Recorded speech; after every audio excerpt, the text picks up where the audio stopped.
예, 오늘 전해드릴 말씀은 추석을 맞이해서 구약성경 신명기 11장 13절부터 17절 말씀 가지고 추석을 맞이하며 하나님께 감사해야 하는 이유라는 제목으로 말씀드리겠습니다. 사실 오늘 이번 주가 추석이 이제 시작이 되는데요. 정말 우리가 매년 추석을 맞이할 때마다 정말 우리 대한민국은 다른 나라에 비해서 굉장히 아주 풍성한 그런 매년 이렇게 추수의 기쁨을 누리고 있는 것이 사실입니다. 지금도 저 아프리카나 아니면 다른 지역에서는 정말 가물고 또 기후가 좋지 않아서 농작물이 피해를 많이 보고 있는데, 우리나라도 물론 가뭄이 없다거나 아니면은 기후가 아주 좋다는 건 아닙니다.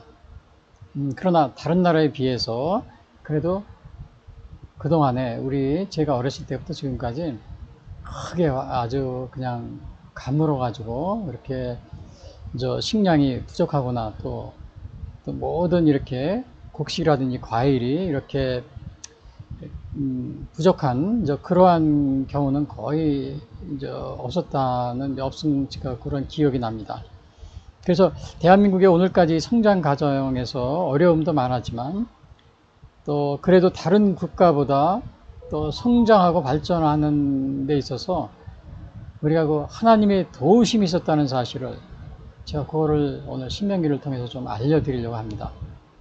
오늘 추석을 맞이하면서요. 그래서 여기 추석은 사실은 구약 성경에서는 이렇게 감사절이 따로 있습니다.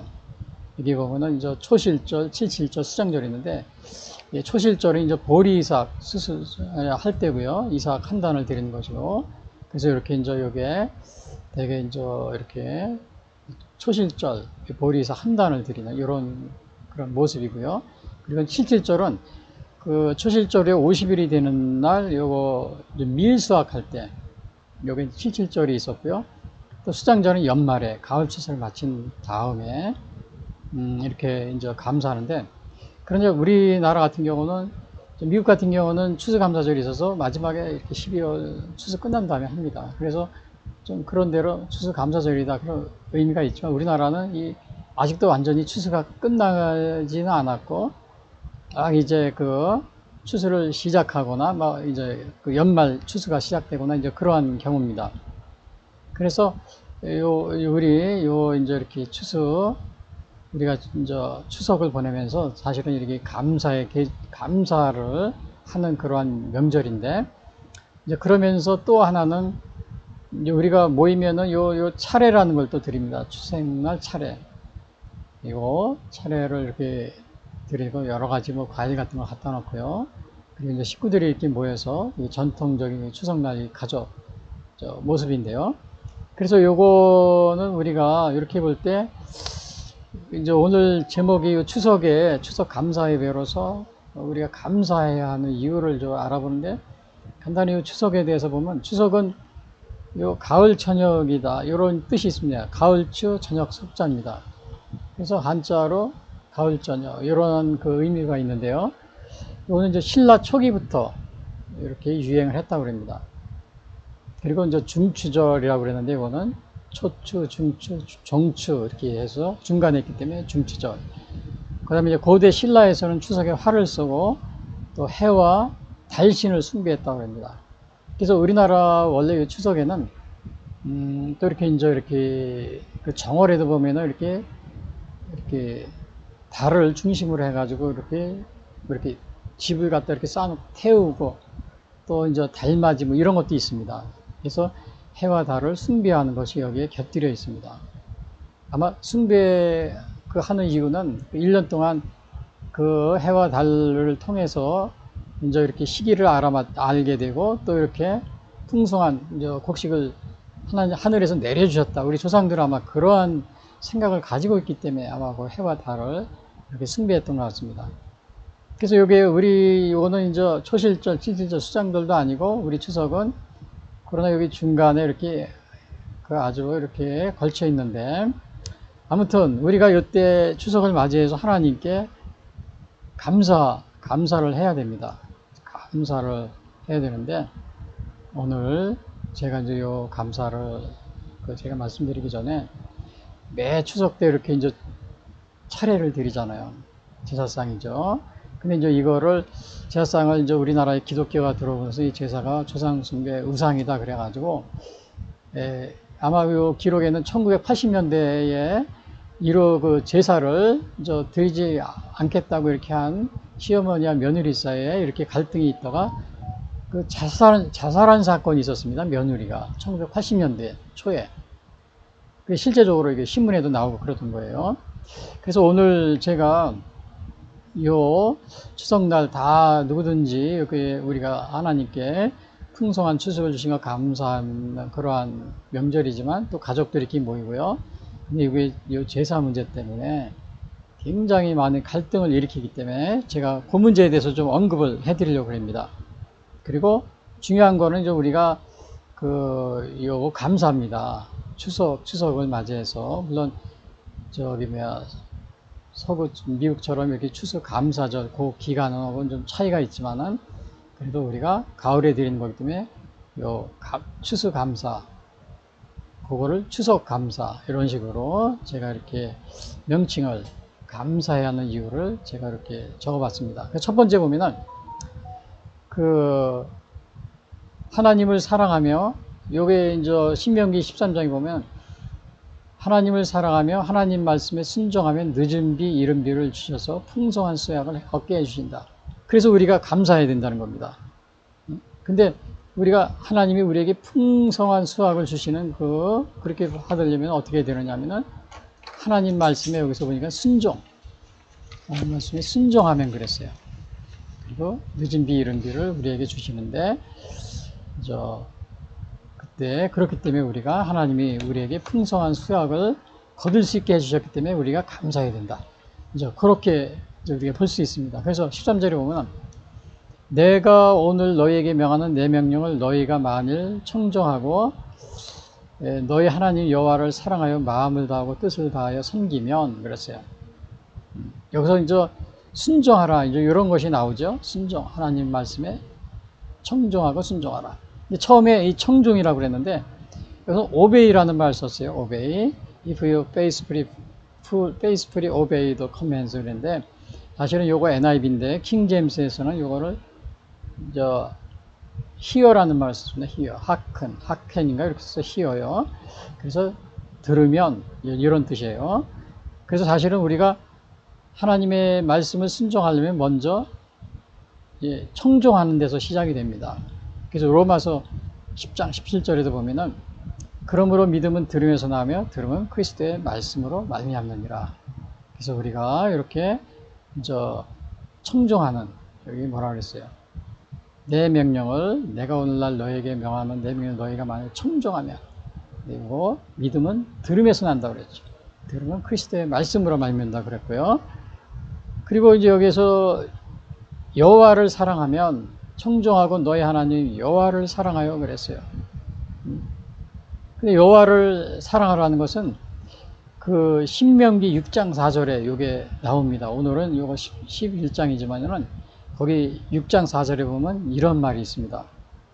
이스라엘아 들으라 우리 하나님 여호와는 오직 유일한 여호와시니 너는 마음을 다하고 뜻을 다하고 힘을 다하여 네 하나님 여호와를 사랑하라. 여기 이제 신명기 6장 4절에 나오는데요.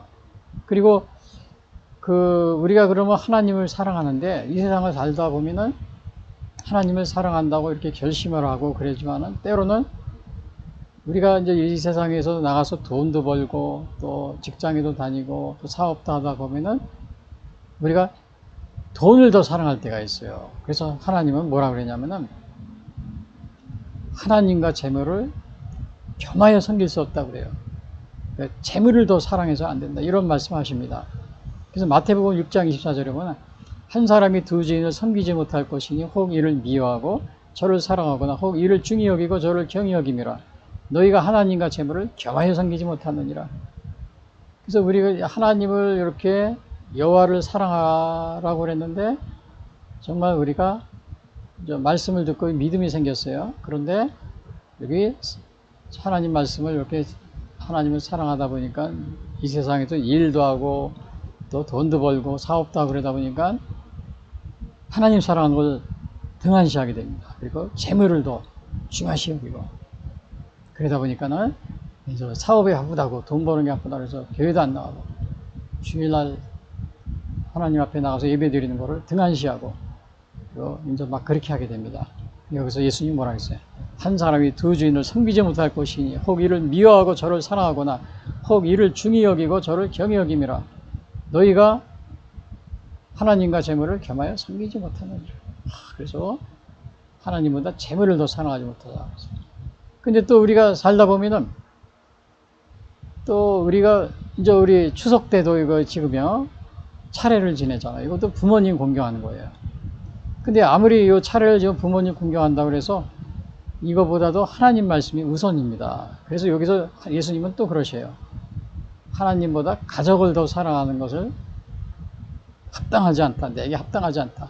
금한다기보다는 합당하지 않다. 이렇게 말씀하셨어요. 그래서 아버지나 어머니를 마태복음 10장 37절 아버지나 어머니를 나보다 더 사랑하는 자는 내게 합당하지 아니하고 아들이나 딸을 나보다 더 사랑하는 자도 내게 합당하지 아니하며. 그래서 이렇게 이제 돈부 재물을 더 하나님보다 더 사랑해서 안 된다. 그리고 또 가족을 더 사랑해서는 안 된다. 여기서 아버지나 어머니보다도 하나님을 더 사랑해라. 그래서 오늘 이렇게 여기 보시면 이제 차례 지내는 거는 부모님한테 드린다고 그럽니다. 대개는.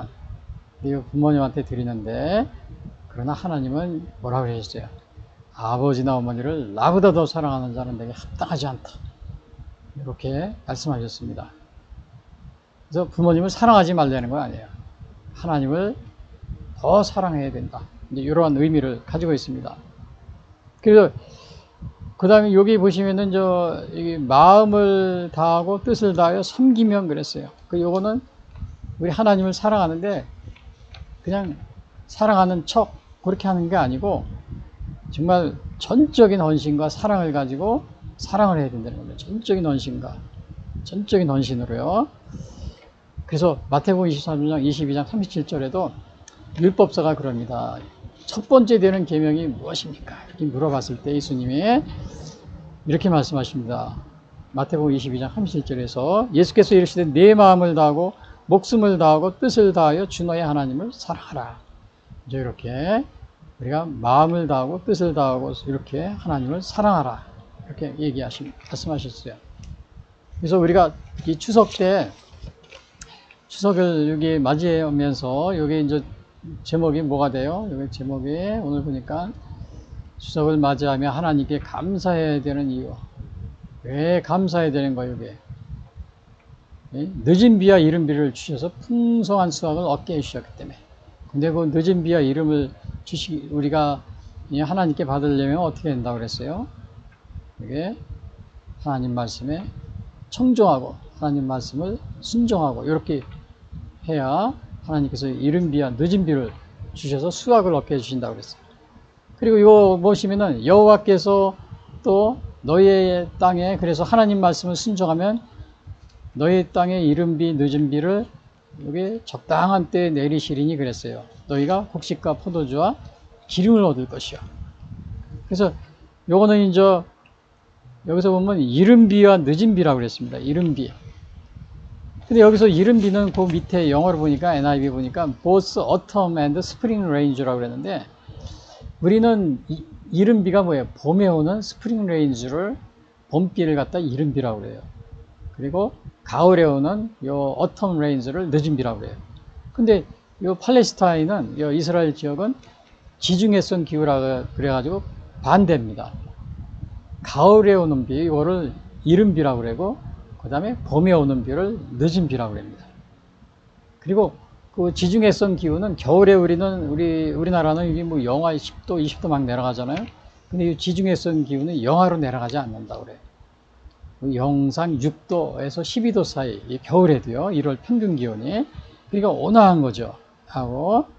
근데 이제 요 늦은 비와 이른 비를 적당한 때에 내려주신다. 하나님이. 그래서 우리는 가을에 이렇게 추수하고 그러면 지난 1년을 돌아볼 때 보면은 정말 올해는 제가 보니까요, 태풍도 우리나라에 크게 없었어요. 오늘 추석 때까지는. 앞으로 어떻게 될지 모르지만. 그리고 비도 봄에 정말 이른비라고 그러죠, 우리는. 그 봄에 아주 적당한 때 봄에 비가 잘 왔어요. 물론 이제 여름에 너무 더운 게 지금까지도 더워서 그게 좀 저기지만요. 근데 이제 더운 거 빼놓고는 비가 알맞게 그때그때 잘 왔습니다. 정말 가물어가지고 먹을 물이 없을 것 같으면 또 비가 오고요. 또 이렇게 농사 질 때 제가 이렇게 따져봅니다. 이렇게 모를 내거나 이제 이렇게 그때 기간에 보면 물이 마를 때쯤이면 또 비가 오고. 그래서 또 이제 우리 수돗물이 또 이렇게 모자랄 때 그럴 것 같으면 또 비가 오고. 계속 그랬었어요. 지금까지. 그래서 이제 우리가 여기서 보면은 그 이른 비와 늦은 비를 적당한 때 우리 하나님이 내려주신 것을 올해는 제가 이렇게 가만히 관찰을 해보니까 그렇게 하나님이 내려주신 것을 제가 물론 이제 그렇게 생각하지 않으실 분도 있어요. 약간 뭐 늦었다고 이렇게 생각하시는 분도 있겠지만 제가 이렇게 비교할 땐 그렇습니다. 물론 이제 날이 더운 게 좀 그거는 우리가 할 수 없었지만요. 여기 이른 비와 늦은 비를 요것은 하나님이 내려주신다. 요거에 대해서 그 예를 든 게 요엘서에 보면 이런 말이 있습니다. 이 요엘서는 이제 하나님이 이스라엘을 회복시켜 줄 것에 대한 그런 예언을 한 건데요. 여기 이렇게 이른 비와 늦은 비와 하나님이 내려주신다. 이런 것이 써 있어요. 시온의 자녀들아 너희는 요엘서 2장 23절 너희는 너의 하나님 여호와로 말미암아 기뻐하며 즐거워할지어다. 그가 너희를 위하여 비를 내리시되 이른 비를 너희에게 적당하게 주시리니 이른 비와 늦은 비가 예전과 같을 것이라. 그래서 여기서 이른 비와 늦은 비를 하나님이 적당하게 내려주신다. 이런 말씀하시기에요. 여기서도 보면 여호와께서 너희의 땅에 이른 비 늦은 비를 적당한 때에 내리시리니.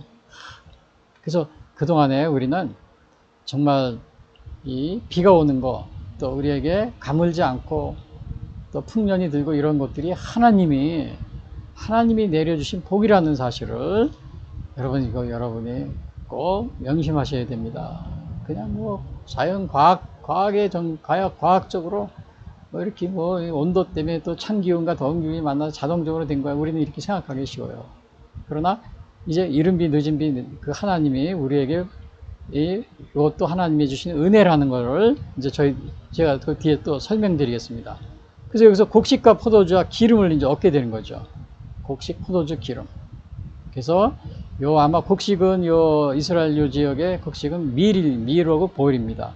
그리고 포도주는 이제 포도 열매에서 딴 그 즙이나 또 포도주를 만들거나 이렇게 한 거겠죠. 기름은 여기서 이제 주로 감람유를 말합니다. 그리고 감람유는 요거 이제 그 취사용으로 쓰거나 또 성전에서도 사용하고요. 그런 거에 쓰는데 이것이 그런 거를 이렇게 내려주신다는 겁니다. 그래서 이러한 것들은 요거는 제가 말씀드리고 여기 보시면은 이제 순종하면은 곡식과 포도주와 기름을 또 얻게 된다. 요 말을 이제 여기 써 있어요. 신명기 7장 12절에 이렇게 보시면은 너희가 이 모든 법들을 듣고 지켜 행하면 이렇게요. 그리고 이제 뭐라고 그러시냐면요. 13절에 보니까 곧 너를 사랑하시고 복을 주사 너를 번성하게 하시되 네게 주리라고 네 조상들에게 맹세하신 땅에서 네 소생에게 은혜를 베푸시며 네 토지 소산과 곡식과 포도주와 기름을 풍성하게 하시고 네 소와 양을 번식하게 하시리라. 그리고 여기서 토지 소산과 곡식과 포도주와 기름을 풍성하게 하고 또 소와 양을 번식하게 하는 것. 이것도 하나님께 순종할 때 얻는 그러한 그 축복입니다. 하나님을 받는 그런 하나님이 주신 그런 복이에요. 물질적인 그런 복입니다. 물론 제가 오늘 여기서 말씀드리는 것은 이제 오늘 추석을 맞이했기 때문에 주로 이제 이 가을 수확의 곡물이라든지 또 열매 이런 수확에 대해서 제가 이렇게 주로 그런 걸 중점적으로 말씀드립니다. 물론 이제 우리가 복이라는 게 꼭 이렇게 뭐 비가 와가지고 수확이 잘 되는 거 그런 것만 의미하는 건 아닙니다. 그러나 오늘은 제가 이렇게 추수를 감사하는 그런 절기이기 때문에 제가 중점적으로 이렇게 추수에 대한 이런 걸 제가 말씀을 드리는 겁니다. 그래서 이렇게 이제 풍성한 이렇게 열매를 수확할 수 있게 되는 겁니다. 사실은 우리 여러분 보시면 올해 정말 물론 이제 그 난리 이상한 그 여름 그 기온이 더워서 잘 되지 않은 경우도 있었어요. 그러나 아주 극한 가뭄이라든지 또 뭐 비가 아직 오지 않았다거나 그런 거 그렇지 않았습니다. 근데 제가 어렸을 때부터 물론 중간중간에 뭐 제가 지금까지 자랄 동안에 그 가뭄도 있고 그랬어요. 그러나 거의 대부분이 제가 어렸을 때 지금까지도 이렇게 정말 풍성한 가을에 이게 풍성한 추수를 한 그러한 것이 정말 이렇게 하나님이 우리에게 그러한 그 풍성한 그 추수를 할 수 있게끔 은혜를 주셨다는, 제가 이렇게 지금까지 이렇게 자라면서 그것을 또 보아왔고 또 체험했기 때문에 저는 항상 그런 생각을 합니다. 그래서 하나님이 우리나라는 이렇게 이른 비와 늦은 비를 주셔서 정말 이렇게 여기 나온 것처럼 이른 비와 늦은 적당한 때에 주셔서 우리가 곡식과 포도주와 기름, 그러니까 뭐 우리나라는 뭐 이게 주식이 아니겠죠. 다른 뭐 쌀이라든지 또 다른 배, 사과, 포도 이런 거를 과일 같은 거를 풍성하게 이렇게 수확할 수 있게끔 하나님이 도와주셨다. 이런 거를 제가 이렇게 어릴 때부터 이렇게 제가 돌아볼 때 하나님이 그러한 복을 주시지 않았나 이런 생각을 제가 하지 않을 수 없습니다. 어떻게 보면은 우리나라는 이렇게 정말 하나님의 많은 은혜를 받고, 그다음 해방 후에요. 거의 70여 년 동안 대한민국 수립 후에 그러한 가운데 있는 나라 중에 하나라는 것을 우리가 보게 됩니다. 그래서 15절 보시면은 또 가축을 왜 들에 풀이 나게 하시리니 네가 막 가축도, 그러니까 가축도 이렇게 풀이 가물지 않으니까 이렇게 풀이 나서 가축도 잘 자랄 수 있다, 이런 걸 보게 됩니다. 근데 사실은 이 가축 같은 경우도 이 엘리야 시대에 가뭄이 들어가지고 가축이 폐사 위기에 처해진 적이 있었는데, 요때 그 가뭄이 왜 들었냐면요, 요 아합 왕이 있었습니다. 당시에 북이스라엘의 아합 왕이 우상을 섬기고 하나님한테 순종하지 않고 아주 그냥 죄를 짓는데 자기 아내 이세벨로 갔죠. 아주 악한 일을 많이 합니다. 그러니까 그 엘리야 선지자 가가지고 앞으로 수년 동안 비가 오지 않을 것이라고 이렇게 경고를 하는 겁니다. 경고를 하니까 나중에 정말 보니까 나중에 3년 6개월에 이렇게 비가 안 왔어요. 그러니까 나중에 가축들도 막 죽게 됐어요. 폐사 위기에 처해 있어서. 열왕기상 18.5절에 보면 아합이 오바댜에게 이르되 이 땅의 모든 물근원과 모든 내로 가자. 혹시 꼴을 얻으리라. 그리하면 말과 노새를 살리리라. 짐승을 다 잃지 않게 되리라고. 그러니까 하나님이 이렇게 비를 내려주시지 않으면 가축도 폐사하는 겁니다. 그래서 여기서 보면 그러나 하나님께 순종하면 이렇게 늦은 비와 이른 비를 주셔서 풍성한 수확, 그리고 또 가축도 하나님께서 이렇게 잘 자라게 해주는 거예요. 또 가축을 위하여 들에 풀이 나게 하시리. 풀이 나게 해주신다 그랬어요.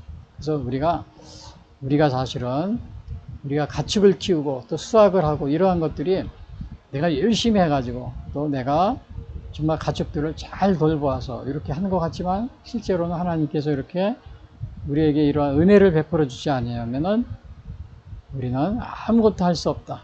그러한 것을 우리가 보게 됩니다.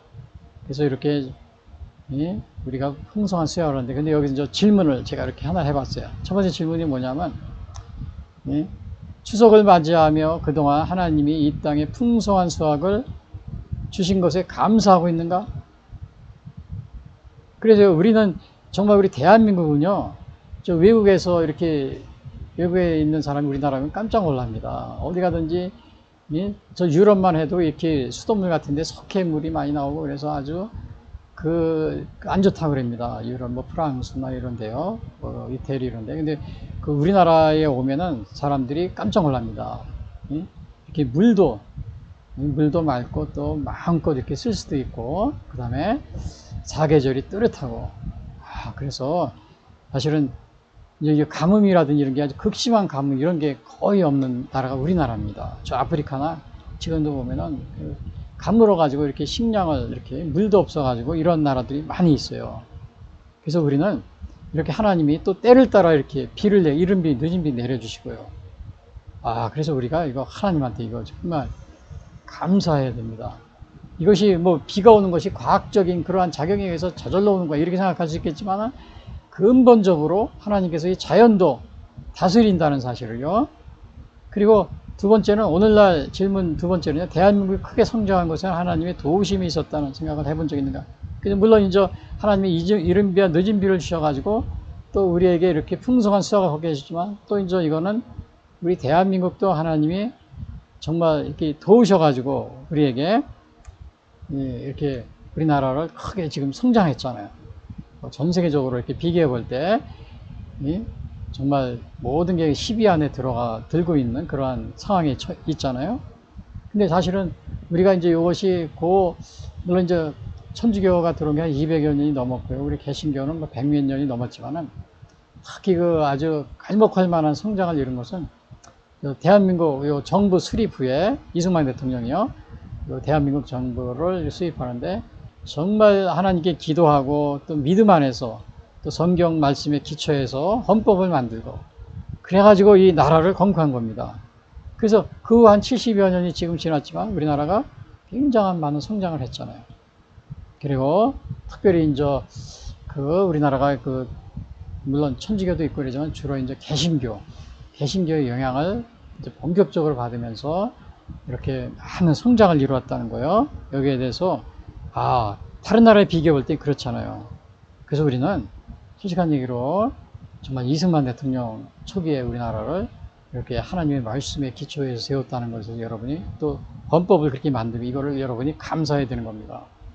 근데 그냥 지금도 보면은 그냥 독재자다 무슨 뭐 그래가지고 정말 여러분들이 이거 비하하고 그러는데 물론 이제 잘못하신 것도 많이 있어요. 그러나 우리나라의 기초를 올바르게 세워서 하나님의 말씀을 위해서 신앙을 위해 세웠다는 것은 여러분이 감사해야 돼요. 그래서 아주 그동안 우리나라가 많은 성장을 이루었잖아요. 근데 지금도 보면 북한에서는 그냥 뭐 70년이 넘었는데도 아직도 이승만, 괴뢰도당, 역적 패당 이런 식으로 방송일 때마다 지금도 욕을 하고 있습니다. 지금도 욕을 하고 있는데 그것을 또 우리나라에서 보면은 학교에서 역사를 가르치는 선생님들이나 아니면은 또 학생들 또 일반 TV나 신문 언론망에서 똑같이 또 그런 식으로 독재자 그런 식으로 북한을 따라서 욕을 하고 있어요. 여러분 북한에서 욕을 하는 그런 정치 지도자들은 우리나라 애국자입니다. 좋은 지도자들이에요. 북한에서 가장 많이 욕하는 대통령이 누구냐 하면 이승만 대통령, 박정희 대통령, 전두환 대통령. 제가 언젠가 그 북한 방송 유튜브에 이렇게 올려놓은 거 이렇게 제 북한 방송 실황을 제가 보는데 보니까 다 욕하더라고요. 이승만, 괴뢰도당, 전두환, 박정희, 역적패당, 그 다음에 전두환은 아예 그냥 놈이라는 말을 쓰더라고요. 놈. 얼마나 사실은 전두환 대통령 같은 욕을 할 이유도 없는데 6.25 전쟁하고 관련된 것도 없고요. 아무런 관련이 없는데도 막 지금 엄청난 욕을 해요. 놈이라고. 아마 그래서 제 생각에는 여기 북한이 그렇게 욕을 하는 건 다른 이유가 있을 겁니다. 다른 이유가 있는데 그거는 아마 제가 전에도 말씀드렸지만 그것이 아마 5.18과 관련된 북한이 아주 그냥 치명적인 치명적인 해를 받았기 때문에 그냥 그렇게 아주 놈이라고 그래서 욕을 하는 그런 상황은 아닌가. 제가 전에 이렇게 말씀드린 적이 있습니다. 그래서 아무튼 이렇게 우리가 대한민국이 이렇게 크게 성장한 것에는 하나님이 우리를 이렇게 하나님의 도우심이 있었다. 이런 것을 여러분이 명심하시고요. 그래서 오늘 또 제목을 보면은 이 제목이 뭐예요? 추석을 맞아 하나님께 감사해야 되는 이유. 하나님이 우리에게 이른 비와 늦은 비를 주셔서 그동안에 정말 대한민국 건국 후에 정말 그동안에 풍성한 수확을, 물론 감은 해도 있었어요. 그러나 전반적으로 볼 때 아주 풍성한 수확을 이렇게 얻게 해주신 거예요.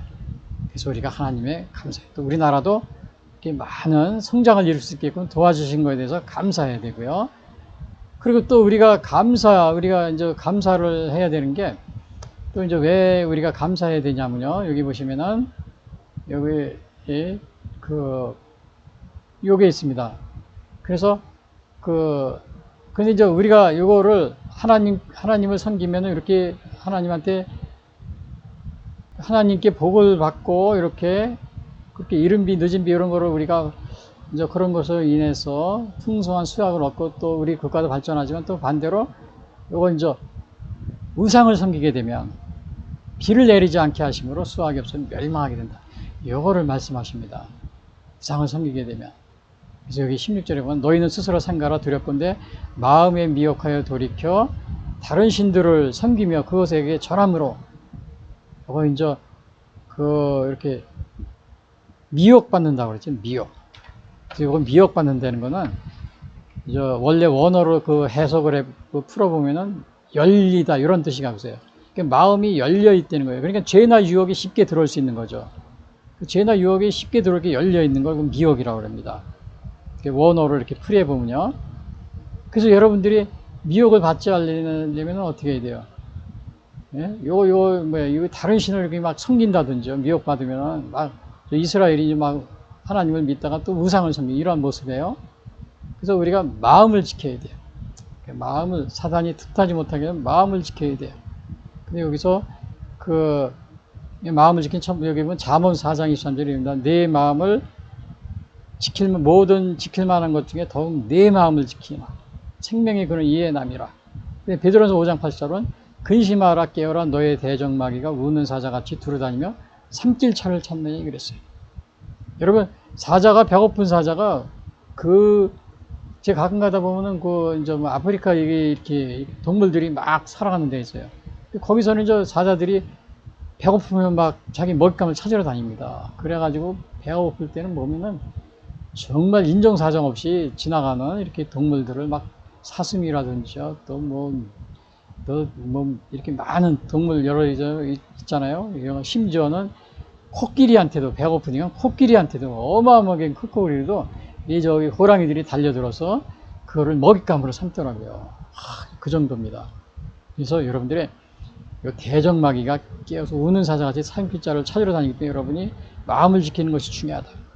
또 여기 보면 에베소 6장 11절은 마귀의 관계를 등이 대적하기 위하여 하나님의 전신갑주를 입으라 그랬어요. 이 전신갑주를 입지 않으면은 이 마귀가 쏘는 이 악한 자의 불화살이라고 합니다. 여기 저기 6장 16절에 보면은 요 11절에 16절에 보면 이런 말이 있어요. 모든 것 위에 믿음의 방패를 가지고 이로써 능히 악한 자의 모든 불화살을 소멸하고. 그러니까 우리가 여기 전신갑주를 입으라고 그랬죠. 마귀의 계기를 대적하여. 이거 입지 않으면 어떻게 돼요? 악한 자의 불화살이 우리에게 우리가 당하는 겁니다. 마귀의 계계. 그래서 어떻게 해야 돼요? 우리 마음을 지키라고 그랬는데 여기서도 뭐라고 그랬어요? 미혹 당하지 마라. 미혹 당하지 마라. 너희는 스스로 상관을 두렵고 내 마음에 미혹 당해서. 다른 신들을 섬긴다 그래서 다른 신을 그것에 절함으로 했어. 다른 신은 이스라엘도 하나님 잘 믿다가 이렇게 모세가 이제 시내산에 올라가서 안 내려오니까 40일 동안 있었잖아요. 그 기간에 이렇게 미혹을 받아가지고는 또 금송아지를 만들어가지고 숭배하는 걸 보게 됩니다. 그래서 하나님도 뭐라 그랬어요? 너희가 마음에 미혹하여 돌이켜 다른 신들을 섬기며 그것에게 절한, 여기 막 절하고 그러죠. 그러면은 당시에 다른 신은 어떠한 요 신을 섬겼었냐면요. 다른 신들 중에는 당시 가나안에는 바알신이 있었습니다. 바알신. 요 바알신은 농사를 잘 되게 하는 그런 신이에요. 그리고 요거 바알신의 그 아내신, 배우자 신인데 여기 아스다롯이에요. 그 아스다롯을 또 다른 말로 아세라라고 해요. 그러니까 바알과 아세라. 그러니까 가나안에 들어가서 이스라엘 백성들이 요 바알과 농사를 짓잖아요. 그러니까 요 바알신하고 또 아스다롯, 아세라를 거기에 있는 사람들이 그걸 섬기는 걸 보고서 같이 따라서 합니다. 그러면서 하나님도 섬기고 요 바알신과 아세라도 같이 섬기는 거예요. 혼합종교, 혼합주의를 섬겼었어요. 거기에 이제 어디에 나오냐면 사사기 2장 13절에 보면 이런 말이 있어요. 그들이 여호와를 버리고 바알과 아스타라를 섬겼으므로, 그러니까 바알과 아스타라를 섬겼어요. 사사기 2장 13절. 그 가나안에 들어가가지고요. 근데 여호와를 버렸다 그러는데 이제 일부는 이제 하나님을 또 믿으면서 바알과 아스타롯도 섬기고 그런 식으로 이렇게 하는 경우가 우상. 이게 미혹되는 거예요. 미혹.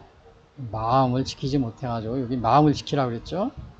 대적마귀가 우는 사자같이 상길자를 찾는다고 그랬는데 이걸 지키지 못하면 어떻게 이렇게 미혹당해가지고 우상을 섬겨야 되는 겁니다. 근데 이제 여기 그러면 제가 이렇게 또 질문을 해보겠는데요. 우리 주위에 우상을 섬기는 개인과 국가는 없는가? 제가 여러분 개인적으로 볼 때 우상 섬기는 사람 많이 있어요. 그렇죠? 또 국가적으로도 그렇고요. 국가적으로도요. 물론 이제 어느 한 국가는 저기 이 동남아 같은 경우는 죄송한 얘기지만은 태국 같은 경우는 불교 전 국민이 불교 불교를 거의 국교나 다르게 섬기고 있습니다. 그리고 또 이제 말레이시아나 인도네시아 같은 경우 이슬람교 이런 국가가 전체적으로요. 물론 이제 중동의 많은 국가들이 그렇게 하겠죠. 물론 이제 그 종교들이 다 좋은 점도 있어요. 다 나쁘다는 거 아니에요. 뭐 좋은 일도 많이 합니다. 그러나 근본적으로 하나님 편에서 볼 때는 우상을 섬기는 것이라고 우리가 볼 수 있습니다. 다른 종교 믿으시는 분이 정말 죄송합니다. 그러나 우리 하나님 성경 말씀이 볼 때는 그거는 우상을 섬기는 것이라고 이렇게 생각할 수가 있어요. 그리고 두 번째는 대한민국이 건국된 이래 그동안 풍요로운 추수를 맞이할 수 있었던 데에 대하여 하나님께 감사한 적이 있는가? 그렇죠? 아까도 제가 말씀드렸죠. 그 1945년 우리 대한민국이 건국된 이래 정말 우리나라가 많은 발전했고, 또 저도 어릴 때부터 지금까지 자라면서 보니까 정말 우리나라가 완전하게 정말 가물어가지고 완전히 그냥 수학도 못하고 또 아니면 그런 적이 물론 없었던 건 아니에요. 간혹 있어요. 아주 심한 가뭄이 있었던 애들 있어요. 그러나 전반적으로 볼 때 거의 아주 지금까지 우리 정말 풍성한 수확을 거둔 것이 사실입니다. 또 우리나라도 많은 발전을 이루었고요. 여기에는 앞서도 제가 말씀드렸지만 초기에 이승만 대통령의 기독교 신앙인으로서 정말 이렇게 하나님의 말씀에 헌법을 제정하고 그 말씀에 기초해서 그 다음에 그 하나님의 말씀에 입각해서 이 나라를 또 다스리고 또 시작을 했기 때문에 우리가 이러한 하나님의 복을 아울러 우리도 받게 된 그러한 것이라고 볼 수 있습니다. 그런 것이죠. 그래서 이제 그렇게 제가 이렇게 말씀드리면은 또 이제 이건 또 안 믿으시는 분들은 이렇게 불편해 하실지 모르겠지만은 그러나 제가 오늘 이렇게 하나님의 우리 대한민국의 역사를 볼 때 특별히 그 대한민국 건국 후에 지금까지 보면은 우리나라 5000년 역사 이래 유례 없이 지금과 아주 굉장한 발전을 이루고 있잖아요. 전 세계에서 모든 면에 있어서 그것은 바로 우리가 건국할 때 바로 이렇게 하나님의 놀라운 은혜를 입었다는 사실을 우리가 부인할 수 없는 그러한 증거로서 이렇게 우리가 이렇게 보게 됩니다. 그런데 이제 여기 세 번째 보면 추석 때 차례 지내는 일은 조상께 대한 여기 조상께 대한 거기에 글자 문안 인사인가 또는 우상 숭배인가 요 차례 지내는 거죠. 추석 때 모이면 이렇게 이제 다시 차례를 지냅니다.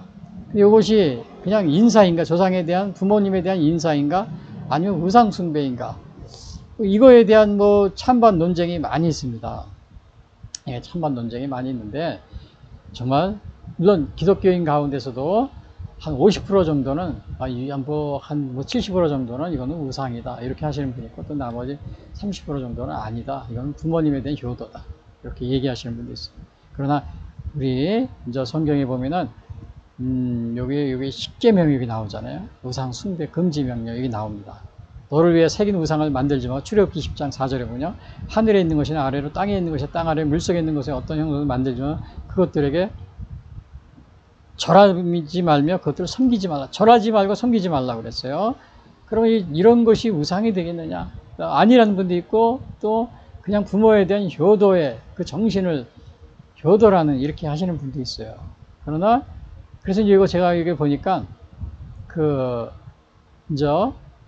예수의 우리 기독교 천주교입니다. 천주교가 중국에 선교를 할 때 이제 예수의 선교에서 처음에 여러분이 이제 우리가 보시면은 교회사를 보시면은 이제 종교개혁이 일어나가지고 반동 종교개혁이라고 했어요. 그래서 천주교 내에서도 이제 자각을 해가지고 이렇게 선교를 시작합니다. 그때 처음에 아시아에 선교를 나오신 선교사님이 누구냐면 사비에르라는 천주교 예수의 신부님이 계셨어요.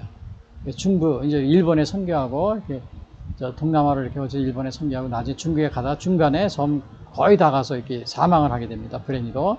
그래서 그거를 이어가지고 마테오 리치 선교사님이 또 천주교 선교사님 오셔가지고 중국에 선교를 했는데, 당시에 그 당시에 1600년도 그 당시에 한 2000여 개의 교회가 개척이 됐습니다.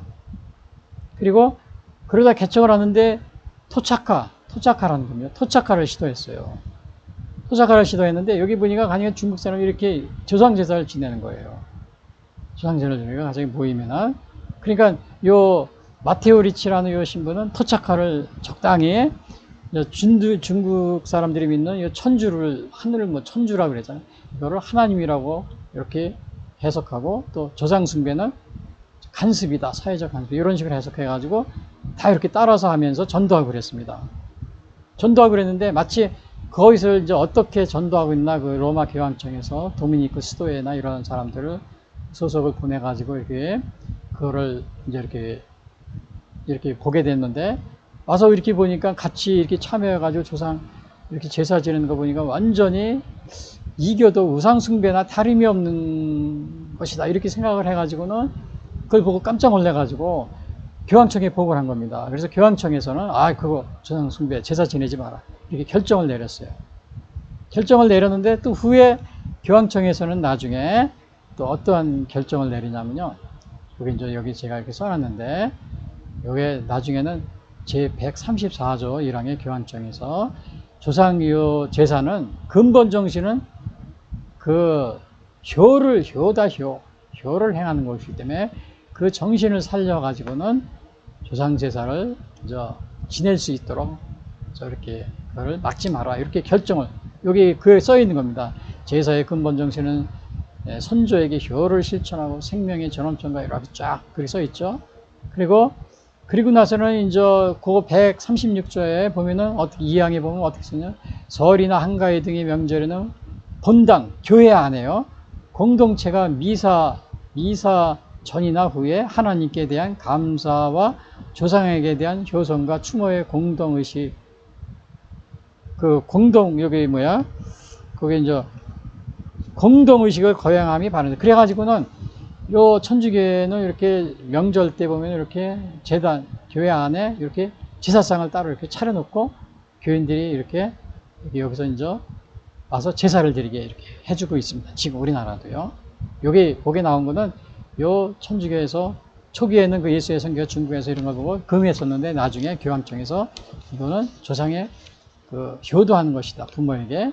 그래서 그 십계명에도 부모 효도가 나오지 않느냐. 그러니까 이거를 막지 말고, 이렇게 우리나라 같은 경우는 이렇게 제사상을 명절에 이렇게 차례를 차려놓고 성당에 와서 이렇게 제사를 지내는, 이렇게 해주고 있습니다.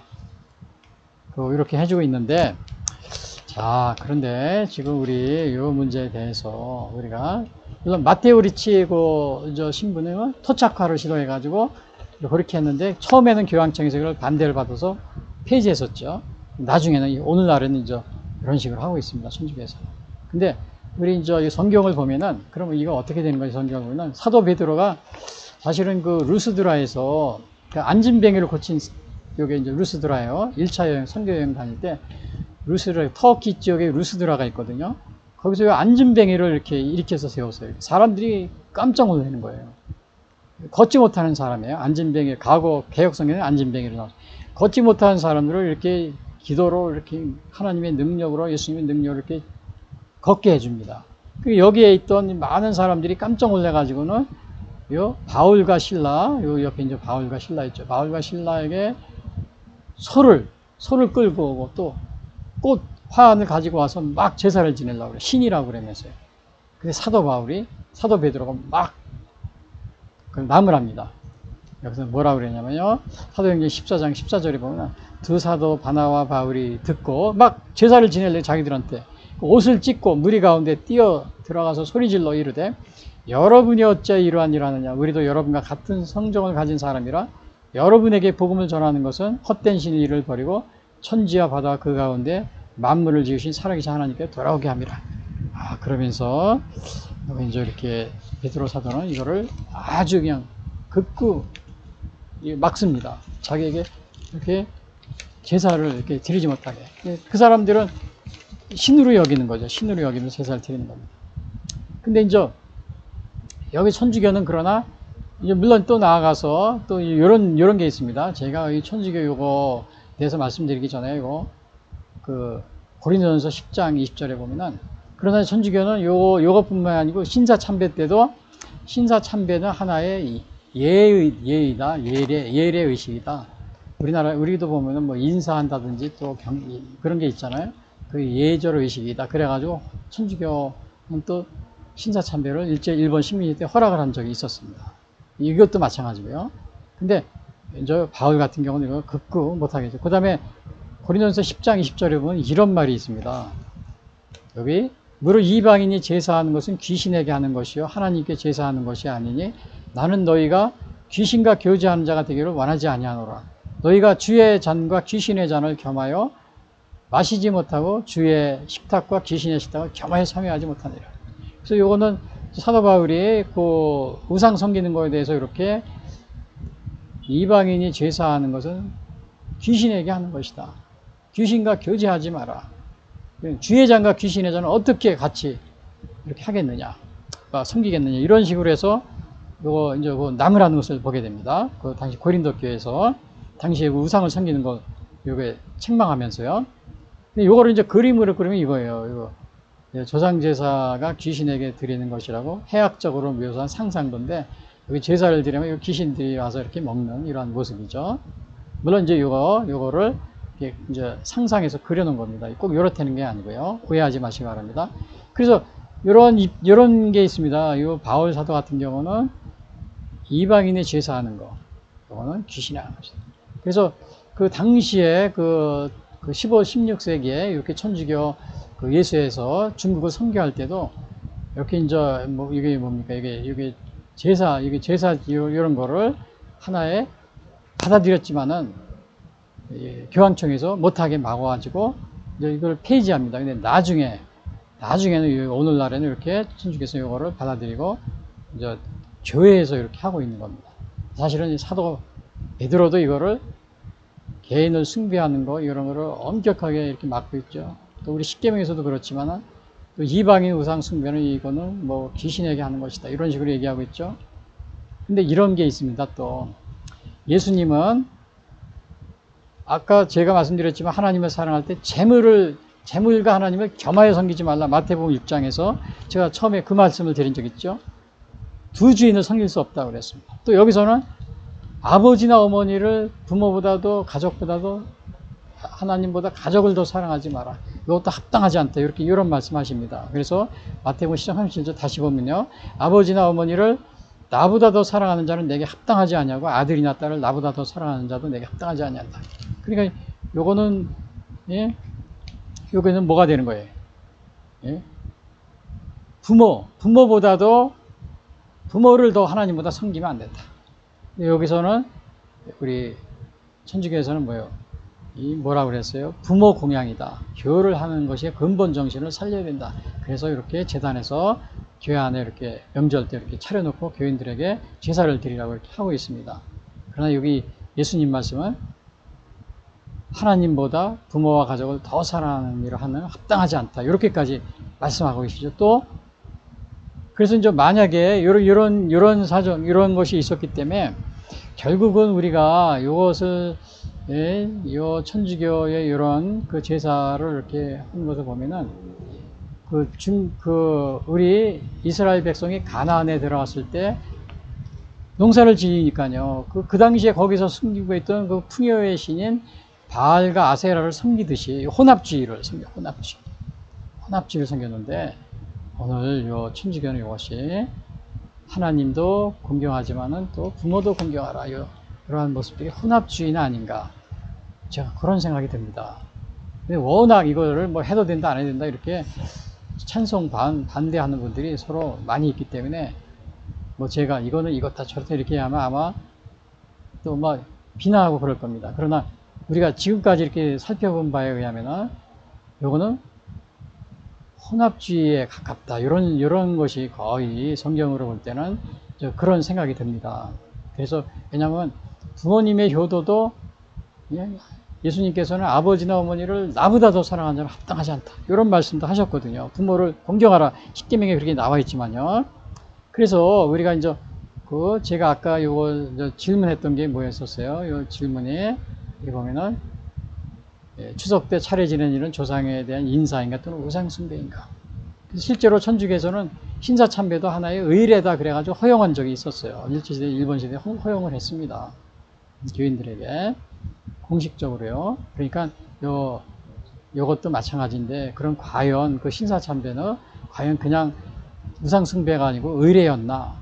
우리가 그거를 의심하지 않을 수가 없죠. 또 이것도 마찬가지로 이렇게 과연 교회 안에서 이렇게 명절 때 이렇게 하는 것이 그냥 단순한 조상숭배 이렇게 그거에만 해당될 그거에 관여만 되는 것인가? 또 그것도 우리가 의심이 갑니다. 왜? 사도 바울은 뭘 이방인이 제사하는 것은 귀신에게 하는 것이죠. 귀신과 교제하는 자가 대결하는 주회장과 귀신의 자를 겸하여 섬기지 못한다. 하나님과 제물을 겸하여 섬기지 못한다. 그래서 이스라엘 백성들이 가나안에 들었을 때 초기에 혼합주의를 하듯이 그런 혼합주의 노선을 걷고 있는 것이라고 우리가 짐작을 해볼 수 있습니다. 그래서 여기 보면 하나님을 섬기지 않고 그 다음에는 여호와께서 너희에게 진노하사 하늘을 닫아 비를 내리지 아니하며 땅에 우상을 섬기면은 소산을 내지 않게 하심으로 너희가 여호와께서 주신 아름다운 땅에서 멸망할까 하노라. 그래서 이렇게 정말 우상을 섬기게 되면은 멸망한다. 그래서 그 비가 안 온 예가 있었어요. 아까도 말씀드렸지만은 요 북이스라엘 요 아합 왕은 하나님을 배반하고 그 다음에 우상을 섬기고 자기 아내 이세벨과 같이 그냥 우상을 바알과 아세라 섬기는데 아주 그냥 열심입니다. 그러니까 여기 엘리야 선지자가 화가 나가지고 와가지고 아합 왕에게 앞으로 아합 왕이여 당신이 우상을 섬기고 죄로 인해서 3년 6개월 비가 안 올 겁니다. 지금 이렇게 경고하는 그런 겁니다. 열왕기상 17장 1절에 보면 길라앗에 우거하는 자 중에 디셉 사람 엘리야가 아합에게 말하되 내가 섬기는 이스라엘의 하나님 여호와께서 살아계심을 두고 맹세하노니 내 말이 없으면 수년 동안 비도 이슬도 있자. 그러니까 우상을 섬기게 되면 이렇게 하나님께서 비도 내리지 않는 이러한 경우가 있다는 것 사실이에요. 그리고 그래서 또 더군다나 그 우상을 섬기게 되면 멸망에 이른다. 멸망. 너의 날이 길지 못할 것이다. 우상을 섬기면 멸망. 신명기 30장 17절에요. 또 저주를 받게 된다. 신명기 11장 28절. 하나님께 버림을 받는다. 열왕기상 8장 6절. 하나님께서 이러한 비를 내리지 않을 뿐만 아니라 이러한 하나님의 결국에는 멸망에 이른다. 이렇게 여기서 말해주고 있습니다. 그래서 지금까지 오늘 그 추석을 맞이하여 하나님께 감사해야 되는 이유, 그거를 제가 말씀하는데 요약을 보면은 첫 번째는 하나님을 사랑하여 하나님 말씀에 순종하면 늦은 비 이른 비를 주셔서 풍성한 수역을 얻게 해주신다. 요거 이렇게 말씀드렸죠. 그래서 우리나라 지금 추석 맞이하면서 여러분들이 정말 이렇게 늦은 비 이른 비 주신 것에 여러분 감사해야 된다. 제가 그걸 말씀드렸고요. 두 번째 하나님을 섬기지 않고 우상을 섬기게 되면 비를 내리지 않게 하심으로 수확이 없으면 멸망하게 된다. 요거는 성경에 나온 주로 수학에 관련된 거를 제가 이렇게 여기에 요약을 해서 적어놨습니다. 그래서 오늘 요거 결론적으로 보면은 대한민국이 지금까지 농사 짓는데 큰 어려움 없이 풍성한 수역을 주셔서 잘 살아오게 된 것은 하나님의 은혜임을 명심하고 추석을 맞이하여 우상을 버리고 하나님께 감사하는 그런 명절을 맞이하자. 그렇게 해서 우리 이제 이렇게 하나님께 추석 때는 하나님께 감사하고 추수에 대해서 이렇게 풍성한 또 우리에게 추수를 과일과 이렇게 열매를 주신 것에 대해서 하나님께 여러분이 감사하는 그러한 추석이 되시기를 바라겠습니다.